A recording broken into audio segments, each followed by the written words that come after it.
एक जंगल में ऋषि रहते थे, तो 12 वर्ष उन्होंने वृक्ष के सूखी छाल की पपड़ी पा करके और कठिन भजन किया। अब तो महातेजस्वी हो गए। एक दिन काम प्रकट हुआ और कहा, क्या तुम समझते हो कि तुमने काम पर विजय प्राप्त कर ली? तो उनका एक काम क्या, हजारों काम पर विजय प्राप्त कर चुका हूं।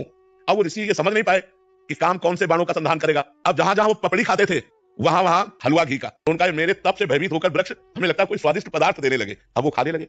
एक दिन छम छम छम छम पायल करती हुई और एक कटोरा लिए हुए ये ही देखा ऋषि आ रहे, तो ऐसे हलवा लगा के भाग। उनका, हो जाओ, तुम कौन हो? क्या ये स्वादिष्ट पदार्थ तुम लगाती थी? उनका, हाँ महाराज। भाग क्यों रहे हो? क्योंकि पहले अंदर जाएगा तो बुद्धि बदलेगी ना। तुम इतना स्वादिष्ट पदार्थ पवा रहे, तुम भयभीत क्यों हो रही हो?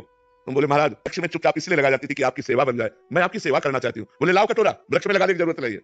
अब रोज कटोरा लेके तुम ले आ जाना, मैं इस कुटिया में रहता हूँ। कटोरा लेके आने लगी। काम ने चैलेंज किया था, मैं अपना बाण संधान कर रहा हूँ, तुम सावधान। फिर एक दिन पूछा, तुम इस जंगल में क्यों रहती हो? तो उनका, मेरी माँ तपस्विनी है, तो मैं अपनी माँ के साथ रहती हूँ। आखिरकार तुम्हें ब्याह तो करना ही पड़ेगा। तो ये तो माँ का विषय है, मेरा विषय तो है नहीं, ये तो माँ जाने।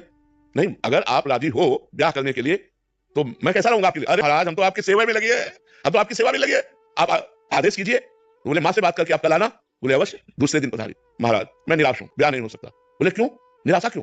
बोले, माँ ने एक शर्त रखी है कि अपना मुंह काला करके मुझे पीठ में बैठा कर और अपनी कुटिया से और मेरी माँ की कुटिया तक आपको घुटनों के बल चलना पड़ेगा, मैं आपके पीठ पे, और ऐसा मैं आपसे करवाना नहीं चाहती। तो उनका, अगर संध्या काल में काम हो जाए तो? बोले, वो काल कोई भी हो, लेकिन आपको करना पड़ेगा अगर ब्याह करना है। महाराज राजी हो गए।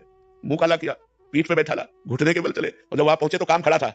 उसने कहा, ये मेरी रची हुई माया है, मैं हूं इसका स्वामी। बोल, तेरी तपस्या कहां गई? ये कहो कि मैं तेरी तपस्या नष्ट नहीं की, केवल दिखाया तुझे कि अगर तू तपस्या का अहंकार करेगा तो देख, घुटने केवल चला, मेरी माया तेरे पीठ पर बैठी हुई है। तो ये मन बड़े बड़े ऋषि मुनियों को मोहित कर दिया। हम तुम तो बहुत छोटे लोग हैं, बहुत छोटी सामर्थ है, इसलिए भगवान का आश्रय